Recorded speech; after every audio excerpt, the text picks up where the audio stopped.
계속해서 믿음으로 의롭다 하심을 얻는 구원에 대해서 바울의 이 논리를 추적하며 말씀을 살펴보고 있습니다. 이 4장에 와서는 유대인을 대표하는 아브라함과 다윗이 믿음으로 의롭다함을 얻었다 하는 것을 예로 들면서 바울이 자신의 주장을 더 확고하게 지금 정리해 가고 있는 것입니다.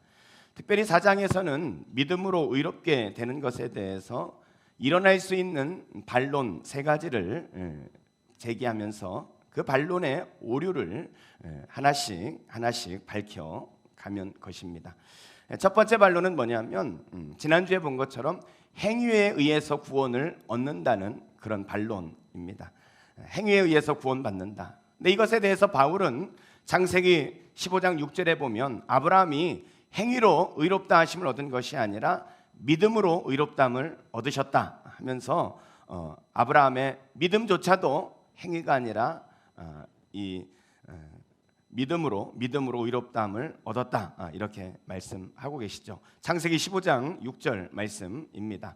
아브라함이 여호와를 믿으니 여호와께서 이를 그의 의로 여기셨다. 그러니까 아브라함이 의롭게 된 것은 그의 행위가 아니라 믿음으로 의롭다함을 얻었다 이렇게 주장해 가는 거죠. 두 번째 반론은 할례를 말하는 것입니다. 9절에서 12절에서 이것을 정리해 가고 있는데요. 이 믿음으로 의롭다함을 받은 것은 할례를 받기 전에 아브라함이 믿음으로 의롭다함을 받았다는 거예요. 그래서 이 할례는 아브라함이 구원 얻는 것과는 전혀 무관한 것이다. 이것을 이렇게 바울이 이야기하는 것입니다. 그리고 세 번째는 율법을 말합니다. 율법으로 구원을 얻는다. 이렇게 반론을 제기하는 사람에 대해서 13절부터 17절 말씀을 통해서 율법은 아브라함보다 훨씬 뒤에 오는 모세 때에 주어진 것이다.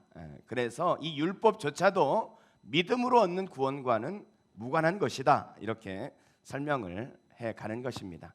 그래서 오늘은 지난주에 이어서 이 할례와 율법에 대한 반론 그것을 같이 한번 살펴보도록 하겠습니다. 먼저 9절에서 12절 말씀에 할례에 관해서 말씀을 하고 있거든요. 9절 말씀입니다. 9절에 보면 그런즉 이 복이 뭐예요? 믿음으로 의롭다함을 받은 것, 구원을 얻은 이 복이 누구에게냐? 할례자에게냐 혹은 무할례자에게냐? 믿음으로 구원 얻는 것이 할례자에게 해당되는 거냐? 무할례자가 해당이 되는 거냐? 이렇게 묻는 사람들에게 무릇 우리가 말하기를 아브라함에게는 그 믿음이 의로 여겨졌다 합니다. 바울은 할례 받았냐 무할례냐 그거와는 아무런 관계가 없다. 아브라함의 구원은 믿음으로 얻는 구원이다. 믿음으로 구원을 받았다. 이렇게 단호하게 그렇게 이야기를 하고 있는 것입니다. 그러면서 그것을 설명하는 것이 10절이에요. 10절 말씀에 보면 그런즉 그것이 어떻게 여겨졌느냐. 여기서 어떻게라고 번역이 되어졌는데 좀 더 정확한 번역은 언제 여겨졌느냐 그 말이에요. 그러니까 믿음으로 구원을 얻는 것이 언제 그렇게 여겨졌느냐 이렇게 묻는 것입니다. 언제 그랬어요? 할례시입니까? 무할례시냐? 할례시가 아니라 무할례시다 이렇게 말합니다. 그러니까 아브라함이 믿음으로 얻는 구원의 시점과 할례를 받은 시점을 따져보니까 이 믿음으로 얻는 구원은 창세기 15장에서 하나님이 아브라함에게 주셨던 구원이거든요. 근데 할례는 언제 받느냐? 창세기 17장에 가서 아브라함이 할례를 받고 있는 거예요. 그래서 창세기 15장에서 믿음으로 구원을 받은 아브라함이 약 14년 정도 지난 후에 창세기 17장에서 99세 된 아브라함이 할례를 받게 되어졌으니까 할례로 인하여 구원받는 거와는 전혀 상관없이 아브라함은 구원을 받았다. 이렇게 논리를 전개해 가고 있는 것입니다. 그렇다면 여러분, 이 유대인에게 할례는 너무나 중요한 것이거든요. 그래서 사도행전에 보면은 이 초대교회 때 계속적으로 논쟁이 붙는 게 뭐냐면 할례와 구원의 관계 문제였어요. 그래서 이 최초의 기독교 공의회가 열려진 것도 믿음으로 얻는 구원의 할례와 무슨 관계가 있느냐 이 문제를 가지고 최초의 공의회가 열릴 만큼 이 할례 문제가 유대인에게는 굉장히 중요한 그런 부분이었거든요. 그렇다면 이 할례는 도대체 왜 하나님이 할례를 받으라고 그랬냐? 이것에 대해서 설명하는 것이 11절 말씀이에요. 11절에 보면 그가 할례의 표를 받은 것은, 할례는 표로 받은 거라는 거. 표, 다시 말하면 상징으로 확증하기 위해서 받은 표시다 이 말입니다. 무할례시에, 이 할례는 무할례시의 믿음으로 된 의를 인치기 위한 것이다 이 말입니다. 쉽게 말하면 구원을 받았어요. 믿음으로는 구원을 받았어요. 그렇게 구원을 받았으면 이제 하나님의 백성이 됐다 하는 것을 인치기 위해서 할례를 받았다는 거예요. 그러니까 이 할례가 구원과 관계가 없다는 거죠. 그렇죠? 이 할례의 역할은 뭐예요? 이 사람이 하나님의 백성이다 하는 것을 도장 찍어주는 거다 그 말이에요. 여러분, 예를 들어서 이 여권을 보시면 여러분들이 여권에 사진을 붙여 있지 않습니까? 그런데 그 사진이 유효한 효력을 발휘하려면 그 사진에 이 대한민국 이 직인이 거기에 찍혀 있어야 되는 거예요. 그렇죠? 자, 그럼 한번 생각해 보세요. 제가 어느 날 이제 가서 여권을 받았습니다. 여권을 받았더니 거기에 제 사진이 있고 직인이 꽝 찍혀 있어요. 그것은 무슨 뜻이에요? 이 사람은 대한민국 국민입니다 하는 것을 확증해 주는 거죠. 그렇죠? 그런데 여러분, 제가 여권을 받았을 때나 받지 않았을 때나 대한민국 국민입니까? 아닙니까? 저 미국 사람 아니에요. 대한민국 국민이란 말이에요. 그렇죠? 여전히 대한민국 국민이었어요. 그런데 제가 이것을 여권을 만들므로 인해서 다른 사람들에게 내가 대한민국 국민입니다 하는 것을 보여줄 수 있게 되어졌던 거죠. 이 여권에 도장을 찍음으로 말미암아 이 사람은 대한민국 국민입니다 하는 것을 확증해 준 거죠. 확증해 준 거죠. 할례가 그렇다는 거예요. 믿음으로 구원을 받았습니다. 그래서 하나님의 백성이 된 것을 확증하기 위해 하나님 주신 게 바로 할례다. 이렇게 성경이 말씀하고 있는 것입니다. 그러면서 11절 말씀을 계속 보면은 이는 무할례자로서 믿는 모든 자의 조상이 되어 그들도 의로 여기심을 얻게 하려 하심이라.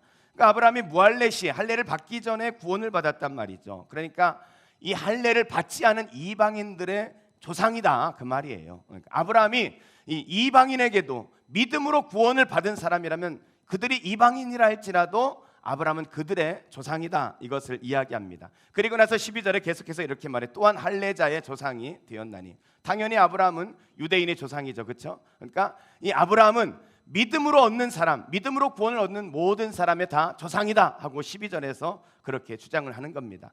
이방인이지만 할례를 받지 않았지만 믿음으로 구원받은 사람이나 이방인이고 할례를 받았던 사람이라 할지라도 믿음으로 구원받은 사람, 이 모든 사람의 조상이 바로 아브라함이다. 그러니까 모든 사람의 구원은 무엇으로 이루어진다? 믿음으로 구원이 이루어진다. 이것을 설명하는 것이 오늘 이 말씀이 되겠습니다. 다시 한번 정리를 해보면요, 이런 거예요. 유대인들은 할례를 받아야만 하나님의 백성이 된다고 생각했거든요. 그런데 바울은 할례는 구원을 받는 것과 무관하다 이렇게 말하는 거예요. 바울이 그렇게 주장하는 근거가 뭐냐면 아브라함이 구원을 받은 것은 믿음으로 구원을 받았는데 이 믿음으로 구원을 받고 난 후에 할례를 받았기 때문에 이 할례와 구원은 무관하다.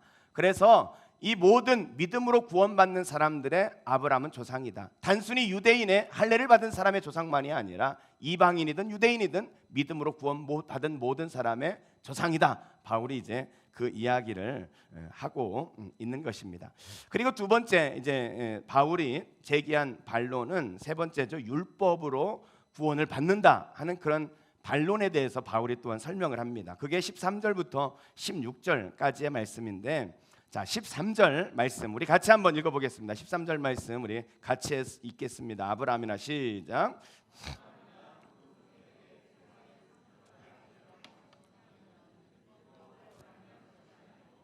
오직 믿음의 이르로 말미암은 것이니라. 여기 보니까 아브라함이나 그 후손에게 세상의 상속자가 되리라고 하신 언약은, 하나님의 약속은 생각나시죠? 어떤 것을 말합니까? 지난주에 말씀을 드렸던 것처럼 하나님이 아브라함에게 너희 자손이 하늘의 별과 같이 많아질 것이다 이렇게 약속을 하셨잖아요. 그렇죠? 하나님께서 아브라함에게 축복해 주시겠다고 하셨던 그런 약속들은 그 말이에요. 약속들은 그 약속들은 율법으로 말미암은 것이 아니요, 아브라함이 그 약속을, 축복의 약속을 받고 축복을 누리게 될 것은 율법으로 인한 것이 아니요 오직 믿음의 의로 말미암은 것이라는 거예요. 오직 믿음으로, 믿음의 의를 근거로 그가 축복을 받을 수 있었던 거지, 율법을 행하기 때문에 그 축복을 받는 것이 아니다. 바울이 그 말을 해요. 그러면서 14절에 이렇게 말씀합니다. 만일 율법에 속한 자들이 상속자면, 그러니까 율법을 열심히 행하지고 하나님의 축복을 받는다면 믿음은 헛것이라는 거죠. 그동안 바울이 주장해왔던 모든 것은 다 헛것이고 하나님이 바울에게 했던 그 약속도 다 헛된 것이다. 이렇게 이제 바울이 주장을 하는 거예요. 그리고 나서 이 율법에 속한 사람이 약속의 상속자가 될 수 없는 이유를 15절에서 설명을 하는 것입니다. 15절에 보면은 율법은 진노를 이루게 하나니 율법이 없는 곳에는 범법도 없느니라. 이 율법을 잘 지켜서 축복을 얻는 게 아니라는 거예요. 이 율법은 진노를 이루게 한다, 그 말이에요. 예를 들면 이 말입니다. 여러분, 율법이 없으면요 죄를 지어도 정죄를 받지 않겠죠. 잘 이해가 안 되세요? 예를 들어 한번 다시 설명을 해볼게요. 여러분들이 운전을 하면서 교통법규를 완벽하게 지키시는 분 여러분 중에 있으십니까? 네, 전부 다 고개를 이렇게 갸우뚱거리는 것 같아요. 신호를 반드시 지킨다. 나는 규정 속도를 정확하게 지킨다. 차선을 한 번도 안 지킨 적이 없다. 이렇게 운전을 하시는 분은 아마 제 생각에는 없을 거라고 생각이 되어집니다. 여러분들은 늘 그렇게 교통법규를 어겼어요. 근데 왜 그게 문제가 되지 않습니까? 왜 문제가 되지 않았어요? 왜냐하면 교통순경을 안 만났으니까. 그렇죠? 교통순경을 만나면 순경이 딱 차를 세우고 신호 위반하셨네요. 그러면서 이 신호 위반에 대한 딱지를, 이 스티커를 발부한단 말이죠. 그러면 그때부터 우리는 범법자가 되는 거예요. 범법자가. 율법은 교통순경과 같다는 거예요. 교통순경과 같이 딱 나타나 당신 이거 벌을 죄를 지었습니다. 이렇게 죄를 드러나고 우리의 죄를 규정하고 심판하는 역할이 율법이라는 거예요. 근데 율법을 다시 설명하면 율법은 진단은 잘하지만 치료를 잘 못하는 의사와 같다. 이렇게 또 설명을 할 수도 있습니다. 이 율법을 갖다가 대니까 이 율법 앞에 모든 사람이 다 죄인이구나 하고 내가 죄인이고 심판 아래 있다는 것을 진단받게 되어진단 말이죠. 그렇죠? 그런데 율법은 진단은 잘해. 그런데 치유할 수 있는 능력이 없어요. 진단은 잘하지만 치유할 줄 모르는 의사와 같다. 제가 이렇게 표현을 하는 것입니다. 그러므로 율법 앞에서는 모든 사람이 절망할 수밖에 없다는 거예요. 그래서 율법의 행위로 사는 사람이 하나님의 축복을 받는 것이 아니라 율법의 행위로만 살려고 하는 사람은 결국은 하나님의 진노 아래 놓일 수밖에 없는 것이다. 그래서 하나님의 그 약속조차도 누구에게? 믿음으로 의롭다함을 받은 사람에게 하나님께서 주시는 것이다. 이것이 바로 세 번째 율법으로 의롭다함을 얻으려는 사람들에 대한 반론을 바울이 그렇게 제시를 하고 있는 것입니다. 여러분, 제가 지금까지 믿음으로 의롭다함을 얻은 그런 이 말씀을 계속해서 설명을 하고 있어요. 계속해서 지금 우리가 지난주에도 그랬고 그 전주에도 그렇고 믿음으로 의롭다 하심을 얻는다. 이걸 계속해서 제가 지금 설교를 해나가고 있는데 이 바울이 계속 그 논리를 반복해서 그렇게 말씀을 하고 있는데 제가 지난 주간에 이 말씀을 묵상을 하면서 설교를 준비해 가면서 제 마음 가운데 한 가지 부담이 있었어요. 한 가지 부담이. 그게 뭐냐면 계속 믿음으로 구원을 얻습니다. 이것을 반복해서 이렇게 설명을 해 가다 보니까 우리 성도들이 혹시 이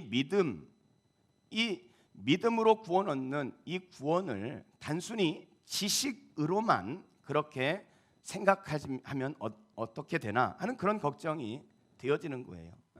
믿음으로 구원을 얻는데 그 속에 담겨진 이 심오한 그 의미를 기억하지 않고 그것을 내 삶에 적용하지 않고 단순히 이 지식으로만 이것을 넓혀가면 어쩌나 하는 그런 염려가 사실 제 안에 들었습니다. 여러분, 야고보는 이런 믿음을 이렇게 말했습니다. 야고보서 2장 19절 말씀해 보면 내가 하나님은 한 분이신 줄을 믿느냐? 잘 아는도다. 귀신들도 믿고 떠느니라. 여러분, 이 귀신들도 믿고 떤다는 거예요. 귀신들도 하나님을 믿는다는 거예요. 그 하나님을 믿기 때문에, 하나님이 전능하신 분을 알기 때문에, 그래서 하나님 앞에 귀신들도 두려워 떨고 있다는 거예요. 그런데 여러분, 이 귀신이 가지고 있는 믿음은 구원 얻는 믿음이 아니죠. 귀신은 하나님과 인격적인 관계가 없기 때문에 이 지식에 그친 믿음에 불과하다는 거예요. 그냥 하나님은 전능한 분이다, 하나님은 그냥 능력이 있다, 하나님은 사랑이 많은 분이다, 이 지식적으로는 귀신도 너무 잘 알고 있다는 거예요.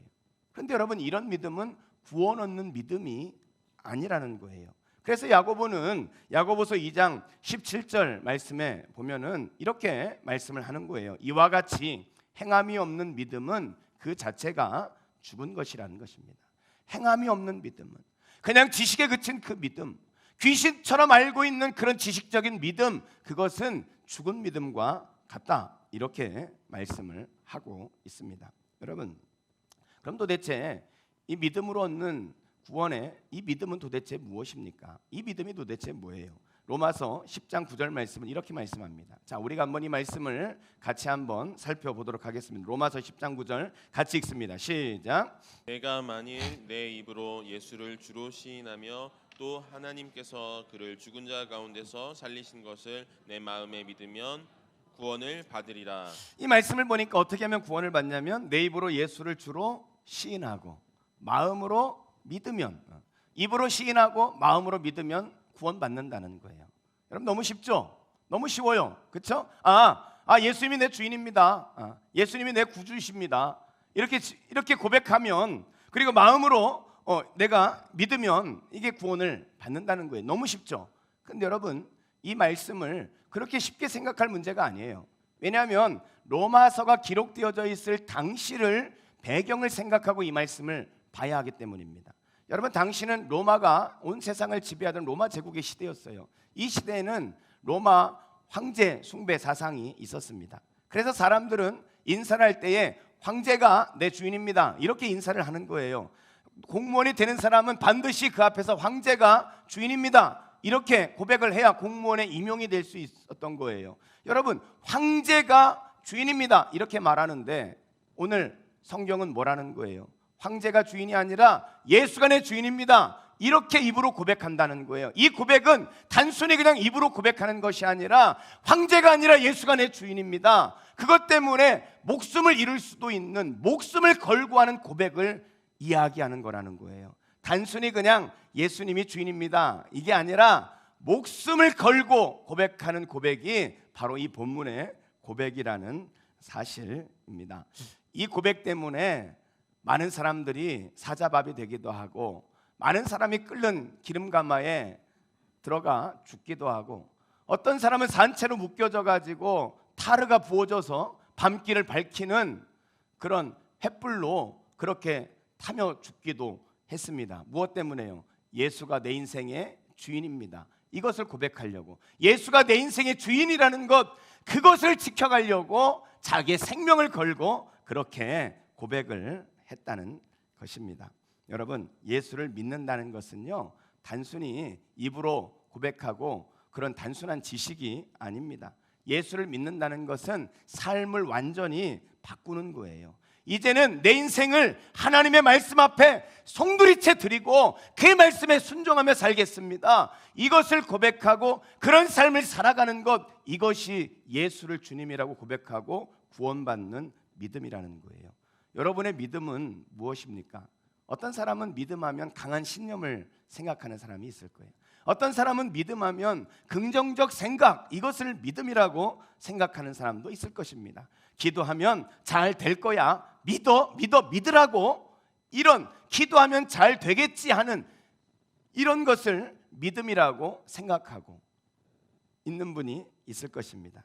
문제가 잘 해결되겠지, 이런 긍정적 사고를 믿는 것이라고 생각할 수 있습니다. 그러나 여러분, 믿음은 단순히 의심하지 않는 것, 그것이 믿음이 아니에요. 믿음이라는 것은요, 하나님과 동행하며 사는 것입니다. 그래서 요한복음 17장 3절에서는요, 영생은 곧 유일하신 참 하나님과 그가 보내신 자 예수 그리스도를 아는 것이다, 이렇게 말씀했어요. 믿음이라는 것은 예수 그리스도를 아는 거라는 거예요.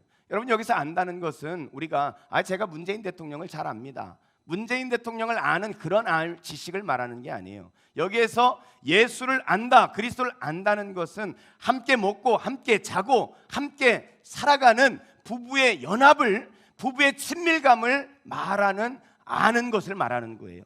그러니까 예수님이 저 문재인 대통령처럼 청와대 안에서 텔레비전에 나오는 그런 사람으로 아는 것이 아니라 그 예수님과 날마다 삶에서 동행하고 그 예수님과 날마다 교제하면서 내 삶의 영역 속에 함께 계시는 하나님, 그 예수님으로 우리가 아는 것, 이게 믿음이라는 거예요. 나하고 동떨어져 있는 삶이 아니에요. 내 삶에 함께 계시는 예수님, 그 예수님을 아는 거예요. 여러분은 예수님과 얼마나 친밀하게 동행하고 계십니까? 여러분, 우리가 아무리 세상에서 잘 나가고 아무리 세상에서 성공했다, 대단하다 평가를 받아도요, 우리가 주님 앞에 서는 우리의 모습이 더 중요하다는 사실을 여러분 기억하십시오. 우리가 이 땅에 사는 동안에 주님과 친밀한 교제를 나누고 주님과 깊은 영적인 교제를 나누며 주님이 내 삶의 영역을 지배하면서 주님과 함께 살았던 사람은요, 우리가 주님 앞에 갔을 때 주님이 우리를 너무나 친숙한 사람으로 우리를 대해 주실 거예요.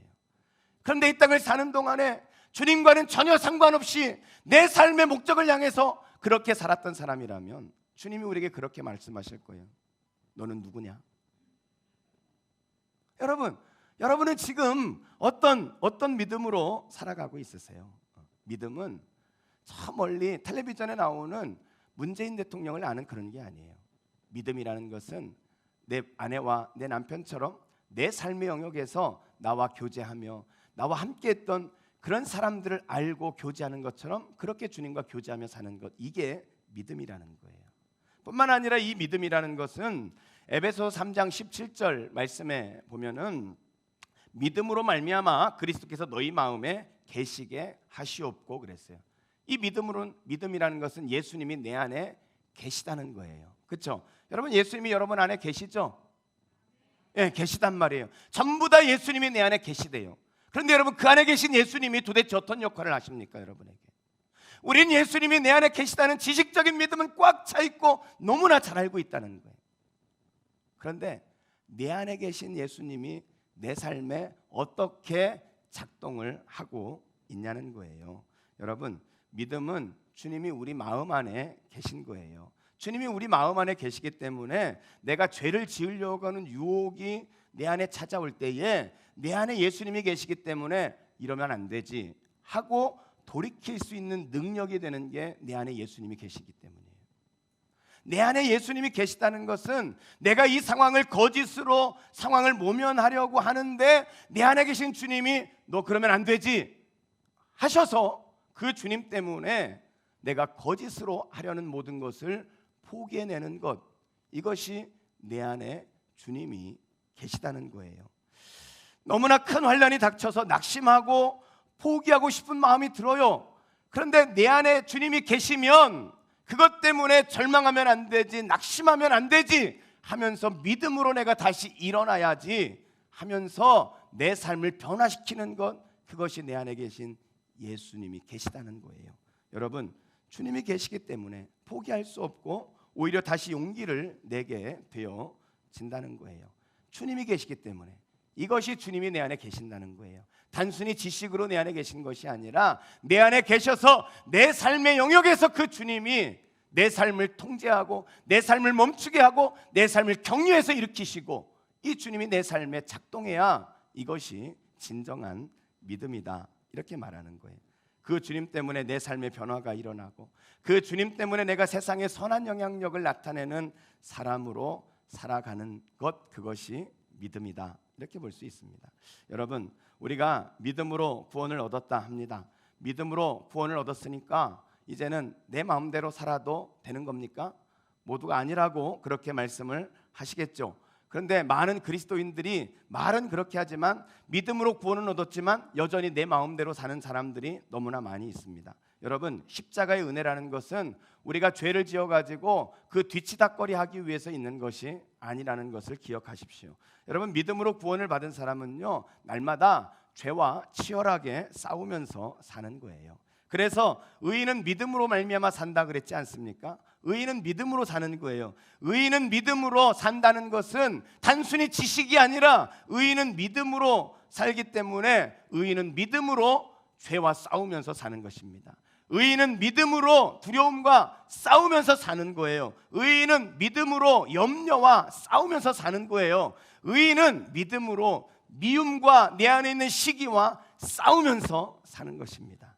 의인은 믿음으로 구원받은 사람은 또 믿음으로 사나요? 그 믿음 때문에 죄를 이기고, 그 믿음 때문에 내 안에 있는 미움을 이기고, 그 믿음 때문에 내 안에 좌절과 낙심을 이기는 것, 이게 의인이 믿음으로 사는 것이라는 거예요. 이것이 구원받은 사람의 모습인 것입니다.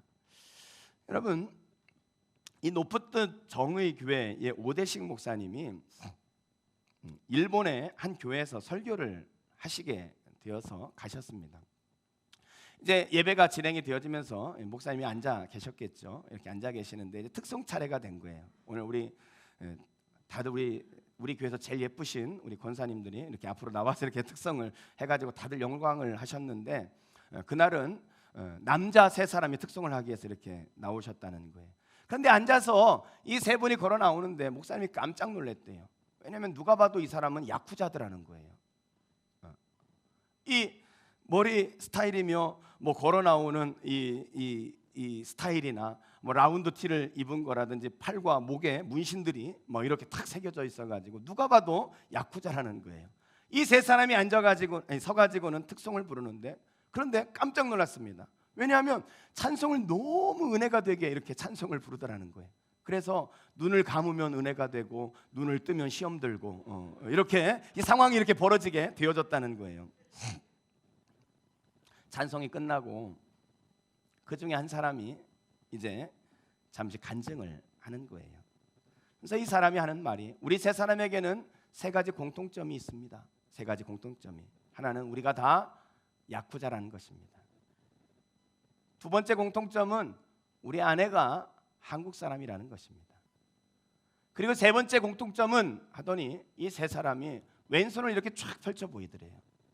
근데 이 손을 보는 순간 깜짝 놀랐다는 거예요.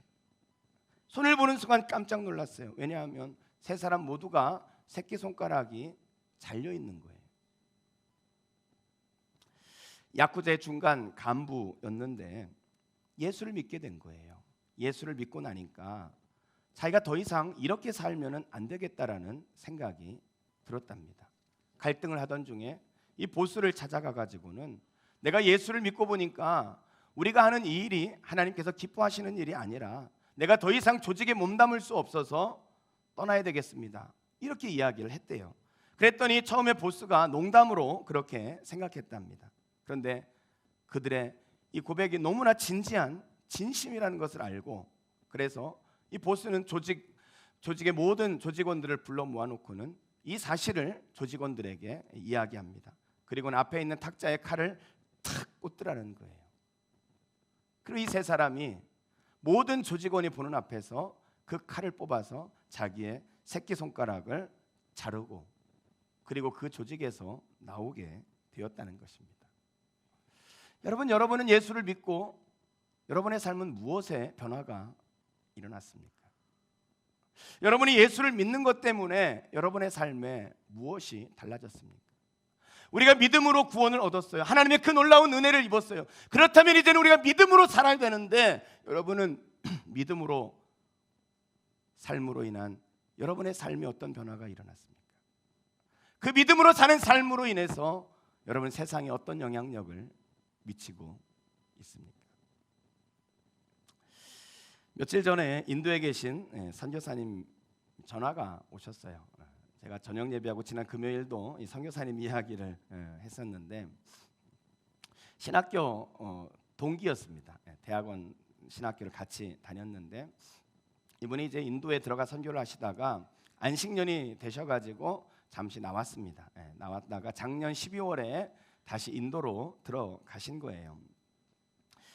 작년 12월에 이제 인도에 들어가는데, 근데 이 선교사님이 자식이 딱 형제가 없는 거예요. 자기 혼자밖에 없는데 선교를 들어가기 앞서서 어머님이 이제 몸이 건강이 편치 않으셔가지고 어머니를 요양원에 모셔다 놓고 그리고 이제 인도에 그렇게 들어가신 것입니다. 어머니를 요양원에 모셔두고 자식이라곤 자기 혼자인데 인도의 선교지로 가는 그 마음이 얼마나 무거웠겠습니까? 그런데 얼마 전에 한 2주 전에 건강하셨던 아버지가 갑자기 이 아버님이 폐에 물이 차오르기 시작해서 병원에 입원을 하셨다는 거예요. 2주 정도 입원을 해서 물을 빼고 검사도 했는데 이 병원에서 아무래도 가슴을 열어서 직접 수술을 해야 한다는 그런 진단을 내렸다는 거예요. 그런데 유일한 보호자가 아들인데 그 아들이 지금 인도에 있단 말이죠. 그래서 아들이 들어오면 수술을 하도록 합시다 이렇게 결정을 하고 이제 아버님이 퇴원을 하신 거예요. 그리고 퇴원해서 집에 계시면서 혼자 계신 거죠. 복수가 차면 다시 병원에 가서 복수를 빼고 이것을 지금 반복하고 있습니다. 그런 것을 반복하면서 인도에 있는 아들이 들어오기를 아버님이 기다리고 있는 거예요. 코로나 사태로 인해서 비행기가 운행이 되지 않잖아요. 발목이 잡혀 묶여 있는 그런 상황입니다. 선교사님 말씀에 이 코트라에서 비즈니스 하는 분들을 위해서 이 비행기 탈 사람을 모집하고 그분들을 위해서 이 전세기를 이렇게 띄운다는 거예요. 아마 7월쯤에 그 전세기가 뜨게 될 텐데 그때 들어가려고 한다고 그런 이야기를 하시더라고요. 그러면서 제가 이제 어젯밤에 다시 한번 전화를 드렸어요. 어젯밤에 전화를 드려서 이런저런 이야기를 나누는데 많은 선교사님들이 코로나로 인해서 이미 귀국을 하셨다는 거예요. 그러니까 많은 선교사님들이 약 3분의 2 정도의 선교사님들이 다 한국으로 귀국을 하셨으니까 이 인도에 3분의 1 정도의 선교사님이 남아 계실 거 아니에요. 그래서 선교사님들이 인도에 이제 평소보다 적게 계신 거죠. 그런데 이 남아서 인도에서 이 선교를 하는데 이 선교가 또 색다른 그런 의미가 있다는 거예요.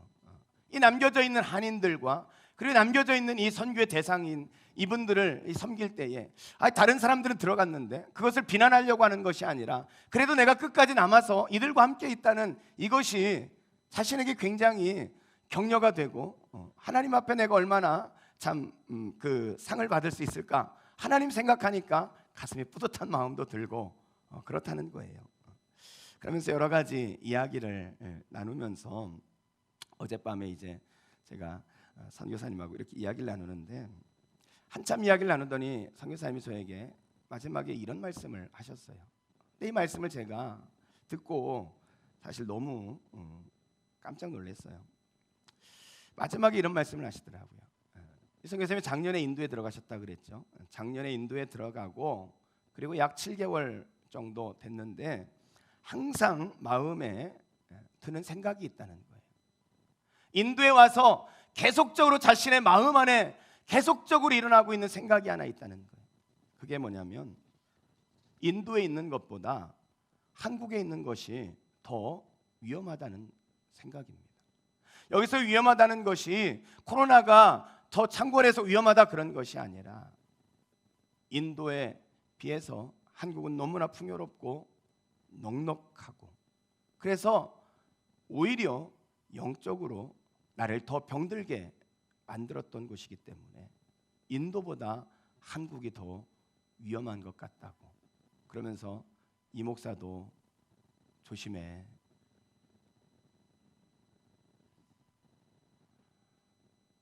가슴이 먹먹했습니다. 한국이 더 위험하다는 거예요. 여러분 한국이 더 위험하다는 생각을 여러분 해보셨어요? 정신이 번쩍 들었습니다. 여러분 어떤 삶을 살고 있습니까? 우리가 받은 구원이 그저 믿음의 지식에 머물러 있지 않기를 원합니다. 의인은 믿음으로 사는 거예요. 의인은 믿음으로 죄와 싸우며 사는 것입니다.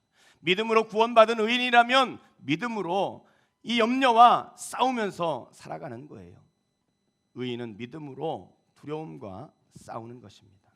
무엇보다도 의인은 안일하게 안주하려는 우리의 게으름과 싸우며 사는 것입니다. 오늘 우리의 믿음은 어떤 믿음입니까? 아무런 능력이 없는 지식입니까? 나를 바꾸고 세상을 바꾸는 능력입니까? 진정한 믿음으로 살아가는 여러분이 되시기를 주의 이름으로 축복합니다. 우리 한번 같이 찬양합시다.